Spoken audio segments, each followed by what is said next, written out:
Dai trasporti al palazzetto dello sport, il sindaco di Venezia attacca il PD dopo le recenti dichiarazioni. Non capiscono la città, per questo hanno perso. È polemica sull'intervento del consigliere regionale Semenzato alla cerimonia del giorno del ricordo. Ad attaccare alcuni passaggi del suo discorso il vicepresidente della municipalità di Padì Marghera, Polesel. Dammi la bicicletta o ti ammazzo, paura per un 24enne veneziano minacciato assieme a 2 coetanei bolognesi da altri 2 giovani denunciati per rapina dalla polizia. I carabinieri sono intervenuti a Cavarzere in una struttura adiacente ad un capannone, un asino era morto, altri denutriti, tutto sequestrato, gli animali vivi portati al sicuro. È rivolta a Marghera contro la nuova e poco pubblicizzata ZTL nel cuore dell'area commerciale. Il Movimento 5 Stelle è pericolosa nemica delle imprese. Dopo le proteste dei cittadini contro la ZTL in via Colombo, ora c'è chi raccoglie firme per ripristinarla. Alcuni residenti hanno formato un comitato contro l'inquinamento e presunti problemi di sicurezza. Nelle sale apollinee del Teatro La Fenice l'elezione della Maria del Carnevale 2018 si chiama Erika Chia, 19 anni, di Castello. Sognavo questo da quando ero bambina, ha detto. Buonasera e ben ritrovati con l'edizione veneziana dei nostri telegiornali. In primo piano la politica, dai trasporti al palazzetto dello sport. Il sindaco di Venezia attacca il PD dopo le recenti dichiarazioni. Non capiscono la città, dice, e per questo hanno perso. Sentiamo. Ne parlo ai cittadini di Mestre, ai commercianti, cioè non hanno capito proprio niente questi qui di quello che è il futuro delle città. Se tu chiudi un centro è chiaro che magari c'è qualcuno che ci abita e dice che bello, mi faccio il parcheggio sotto casa, cioè magari pensa di far bene, poi si trova che invece che arrivare il parcheggio alle persone normali si trova gentaglia, diciamo così. A quel punto allarme sociale, devi aprire la città, devi aprirla alle persone che passano, devi attrarre persone, cioè è esattamente il contrario che ha fatto, no chiuderlo, devi aprirlo, è per quello che ha perso. Il sindaco Brugnaro risponde così alle proposte del PD che vanno in netto contrasto con quelle attuali in materia di trasporto pubblico, tra cui il ripristino delle ZTL.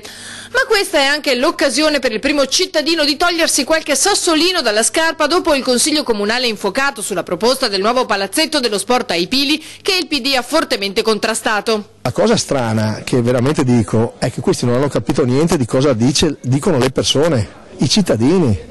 Cioè le persone sono stanche di aspettare, io vedevo il Milan, la Juventus, l'Inter a Venezia al Penzo, poi hanno mandato via Zamparini perché gli hanno fatto fare un supermercato, non può essere che una squadra che ha vinto lo scudetto non gli dai un posto per giocare, insomma la federazione l'unico modo per avere la deroga era appunto quello che il comune dicesse che c'è la disponibilità di farlo, perché qui si parla tanto ma non c'è mai stata, ma si è capito benissimo, insomma ci sono gente pretestuosa, insomma, ma scrivetelo, la Fondazione Pellicani a i testi ha sempre detto in passato che si doveva fare là il palazzetto dello sport e adesso fanno in comune all'università dicendo il contrario, lui candidato del PD, ma insomma solo lui parla, cioè è possibile che sui giornali c'è spazio solo per lui. È incredibile questa cosa, cioè mi sembra che qui non si sta facendo merito alla ragionevolezza e alla logica. Il sindaco è consapevole delle difficoltà da affrontare. Lì il tema è complicato, non è una cosetta da risolvere, devi fare le bonifiche e fare un progetto tra l'altro bello, perché hai un sindaco che quella zona là la vuole che venga fuori una zona bella, perché noi questa città la vogliamo nuova, moderna e bella. Coda polemica alle celebrazioni del giorno del ricordo dedicato alla tragedia delle foibe. Dopo la commemorazione di sabato a Marghera, PD e Lega si accusano a vicenda di razzismo. I nostri deportati infoibati, fucilati, annegati o lasciati morire di stenti e malattie nei campi di concentramento jugoslavi non sono più morti di serie B. Grazie. Bravo.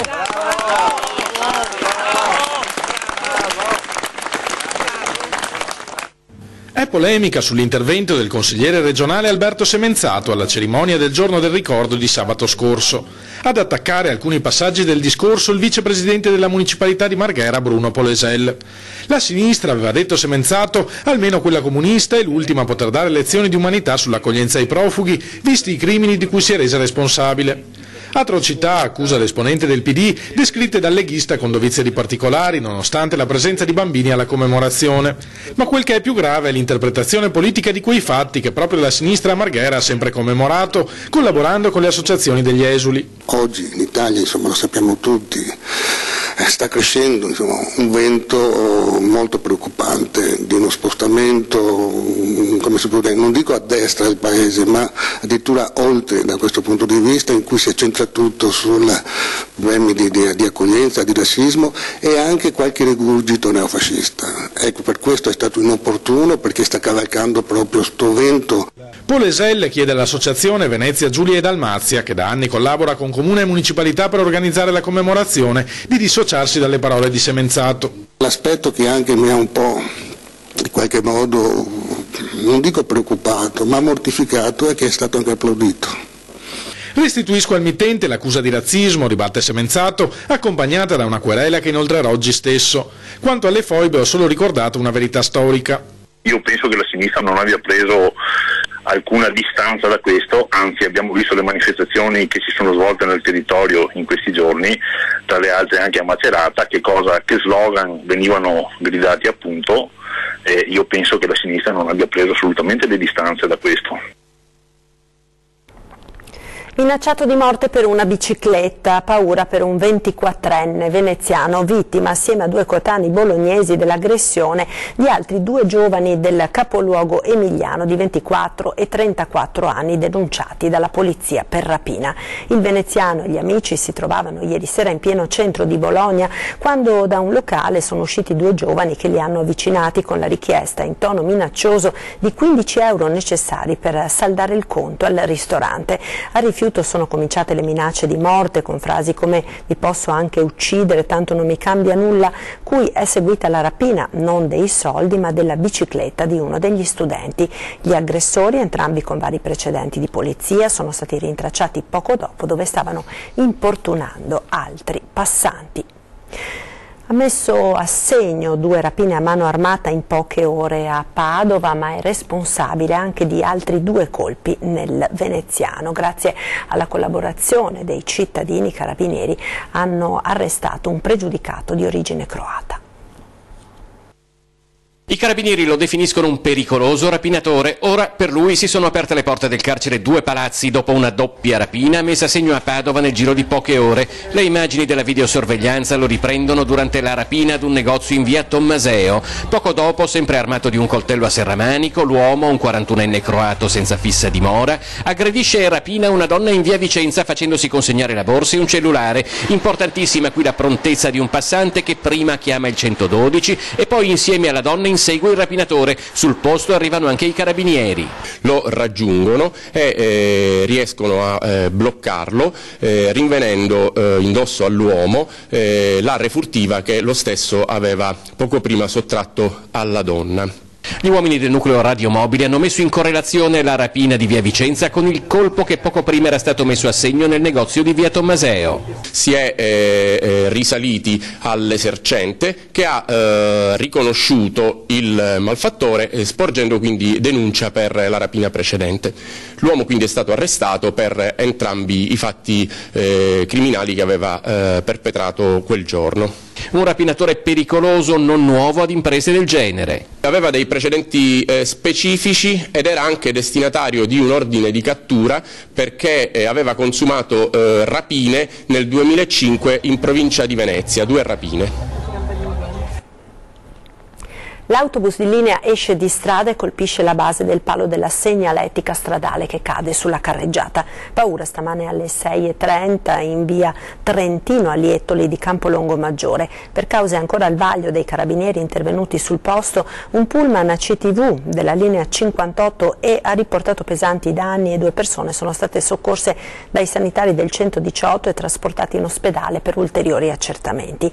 Per loro, a quanto pare, traumi lievi. Si è reso necessario l'intervento anche dei vigili del fuoco del distaccamento di Mira, che hanno rimosso i voluminosi ostacoli finiti sulla corsia di marcia, permettendo di ripristinare la viabilità gestita dagli agenti della polizia locale. Il traffico sulla strada è stato bloccato fino alle 8, mentre le operazioni sono terminate dopo circa 3 ore. Un mezzo della CTV sostitutivo è stato fatto partire non appena la via è ritornata transitabile. Ed ora parliamo di autonomia, perché sembra avvicinarsi la firma dell'accordo. Il governo ha presentato una nuova bozza che recepisce le richieste di Veneto e Lombardia. Sentiamo. Autonomia del Veneto, la firma dell'accordo con il governo, che nei giorni scorsi sembrava allontanarsi, pare aver avuto nelle ultime ore un'insperata accelerazione. Ieri infatti è stata presentata a Veneto e Lombardia, le 2 regioni del nord che lo scorso 22 ottobre hanno votato referendum, una nuova bozza di intesa che va incontro a quelle che sono le richieste di Zaia e Maroni. In particolare, dal nuovo testo della bozza di intesa sarebbe stato eliminato il criterio della spesa storica, inserito invece nel primo documento come base per il trasferimento delle risorse dallo Stato alla Regione, un criterio inaccettabile per il Veneto, perché prevede il trasferimento alla Regione della stessa cifra spesa per quel capitolo l'anno precedente, un criterio che va a penalizzare quindi chi è virtuoso ed ha speso meno razionalizzando le risorse rispetto invece a chi per sprechi o inefficienze ha speso di più. Ebbene, il nuovo testo avrebbe sostituito alla spesa storica il criterio del costo standard, assai più gradito alle regioni virtuose come appunto il Veneto. Questo parametro prevede il trasferimento dallo Stato delle risorse per un servizio calcolate in base alle migliori condizioni di efficienza ed appropriatezza. Ecco dunque che sulla base di queste modifiche la nuova bozza d'accordo sull'autonomia potrebbe essere firmata a breve, come annunciato ieri a Milano dal governatore Zaia ad un incontro elettorale con Maroni e Toti. Ci hanno proposto una bozza di preaccordo che abbiamo, tra virgolette, contestato, abbiamo osservato. Se ne hanno riproposta un'altra nelle ultime ore che sembra che sia molto più in linea con quello che chiediamo. Io spero si riesca a firmare, cioè questa è la nostra idea. E continuiamo ora a conoscere i candidati e le proposte politiche in vista delle elezioni del 4 marzo. Noi siamo nati pochi mesi fa, a fine di ottobre. Abbiamo deciso di fare una corsa da soli e abbiamo raccolto le firme a gennaio. Abbiamo avuto un'incredibile adesione che ci ha portato ad essere presenti in tantissime regioni in Italia e con i nostri candidati alla Camera. Sono presenti in tutti i collegi veneziani e veneti i candidati di 10 volte meglio, movimento di professionisti e imprenditori per la gran parte accomunati da esperienze lavorative all'estero di alto profilo. Dai paesi che li hanno ospitati prendono ispirazione per una serie di buone pratiche che vorrebbero vedere applicate anche in Italia. Credo che sia stata una delle variabili principali il nostro amore per l'Italia, letto con gli occhi di chi sta fuori, magari in condizioni anche privilegiate, non necessariamente dai migranti, ma vediamo che l'Italia perde opportunità. Ci sono delle traiettorie per fare in modo che l'Italia esca, che conquisti spazi. Nel programma del nuovo partito investimenti sulle tecnologie emergenti, valorizzazione del turismo, razionalizzazione della spesa pubblica, semplificazione fiscale, lotta agli sprechi e un'attenzione particolare per la formazione dei giovani. Nei prossimi anni le nuove generazioni svolgeranno 10-15 lavori. Metà di questi oggi non esistono compiutamente o esistono solo in parte. Ecco, normare il lavoro significa liberare i lacciuoli per fare in modo che queste professioni avvengano. Tra le proposte l'eliminazione di alcune barriere normative all'ingresso del mondo del lavoro. Pensiamo che la partita IVA, come avviene in tanti paesi europei, al di sotto di una certa soglia, poi scegliamola pure se 30.000, 40.000, 80.000, ma sotto una certa soglia non ha senso, vada abolita, è una semplificazione, è una facilitazione per accedere al mondo dei lavori. La malattia l'aveva colpito un anno fa e nonostante abbia lottato con tutte le sue forze, non ce l'ha fatta. Si è spento a soli 14 anni Alessio Bertoldo, giovane ciclista di Noale. La morte sabato scorso all'ospedale di Padova, dove era stato ricoverato dopo l'aggravarsi delle sue condizioni. Alessio era un grande appassionato di ciclismo, militava tra gli esordienti e tra qualche settimana avrebbe fatto il grande salto nella categoria degli allievi. In sella da quando aveva 6 anni faceva parte del team di Maerne e di Olmo, i cui dirigenti hanno voluto ricordarlo in queste ore con grande commozione sui social. La data dei funerali non è ancora stata fissata. Ci fermiamo ora per la pubblicità. Linea alla regia, tra poco.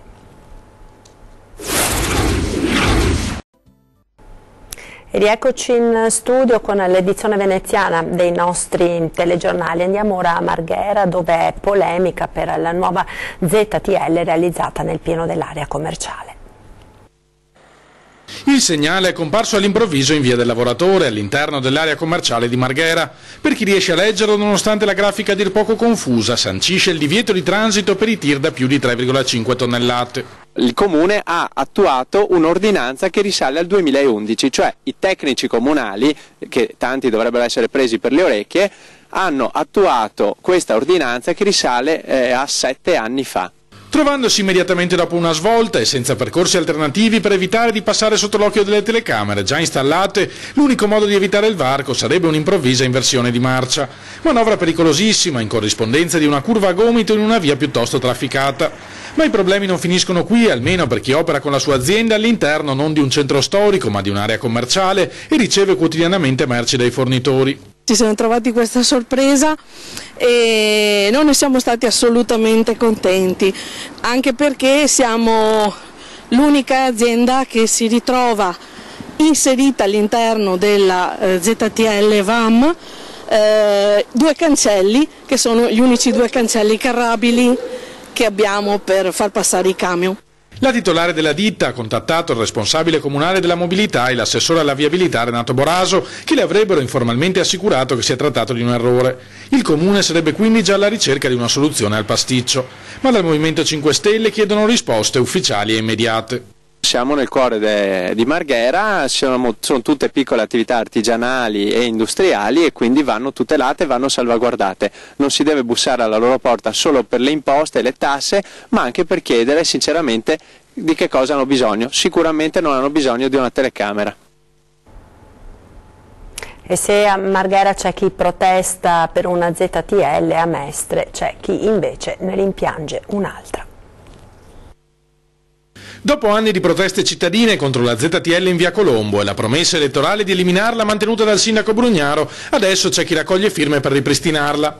Alcuni residenti hanno formato un comitato che punta il dito contro l'inquinamento e i presunti problemi di sicurezza da quando l'amministrazione ha riaperto la strada alle auto. È in atto uno scontro anche tra residenti, perché io ricevo i segnali di molte persone che dico: per carità assessore, non ripristini la ZTL.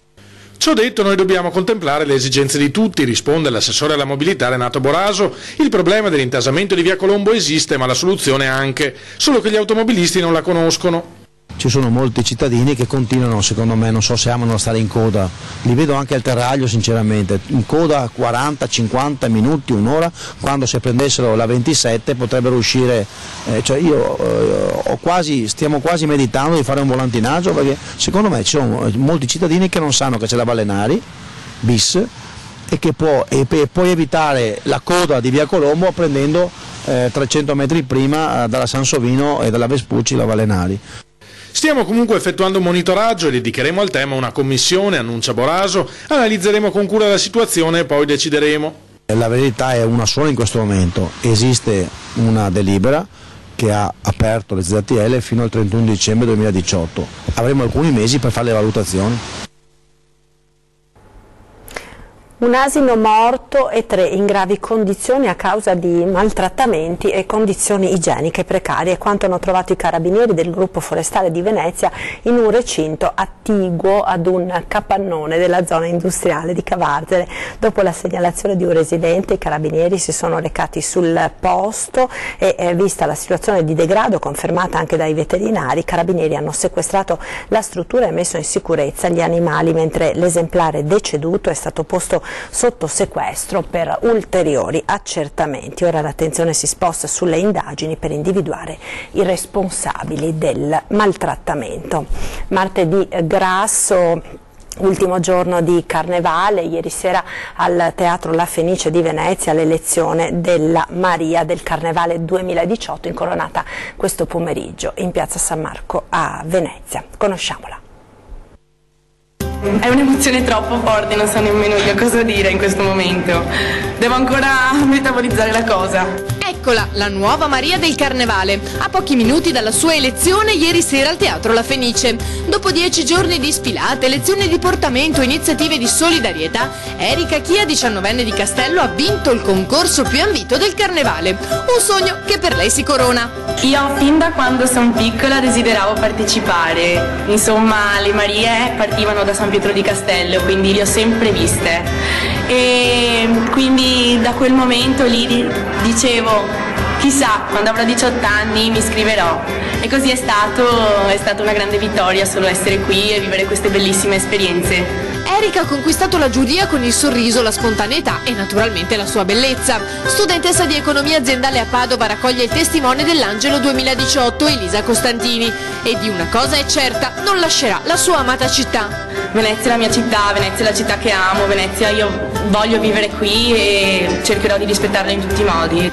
Sono anche legata alle tradizioni di Venezia perché fin quando sono piccola sono nata e cresciuta in barca, perché grazie alla passione di mio nonno che mi ha trasmesso e che ha trasmesso come me anche i miei cugini, che è l'artigianato. L'incoronazione ufficiale davanti alle altre Marie e al pubblico nel pomeriggio in piazza San Marco in occasione dello svolo del Leon che chiude il Carnevale 2018.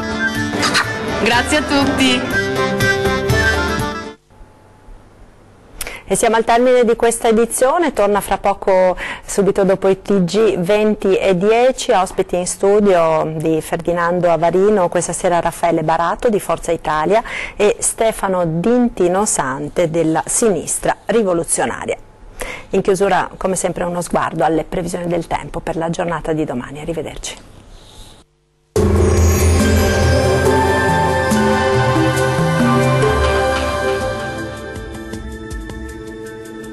Prosegue il bel tempo sulle nostre regioni grazie alla presenza dell'alta pressione, tanto sole ovunque, ma vediamo il dettaglio di mercoledì 14 febbraio. Sul Veneto la nostra grafica ci mostra che sarà una splendida giornata caratterizzata da un ampio soleggiamento. Su tutti i settori della nostra regione il cielo si presenterà quasi del tutto sereno e limpido. Temperature massime tra 4 e 8 gradi, valori minimi tra -5 e 0 gradi circa. Spostiamoci ora a vedere la situazione del Friuli Venezia Giulia. Anche qui sarà una bellissima giornata all'insegna del sole. Su tutta la nostra regione il cielo si presenterà sereno o al massimo velato, specie sui settori alpini. Le temperature massime saranno comprese tra 6 e 7 gradi, valori minimi oscillanti tra -4 e -2 gradi. Concludiamo infine con uno sguardo alla situazione del Trentino Alto Adige. Alta pressione e dunque prosegue il tempo stabile anche sulla nostra regione, ampio soleggiamento ovunque con il cielo che si presenterà sereno su tutti i settori. Le temperature massime saranno comprese tra 7 e 9 gradi, minime sotto zero tra -3 e -2 gradi. Il mare sarà generalmente poco mosso, i venti moderati da nord. Dal meteo è tutto, arrivederci.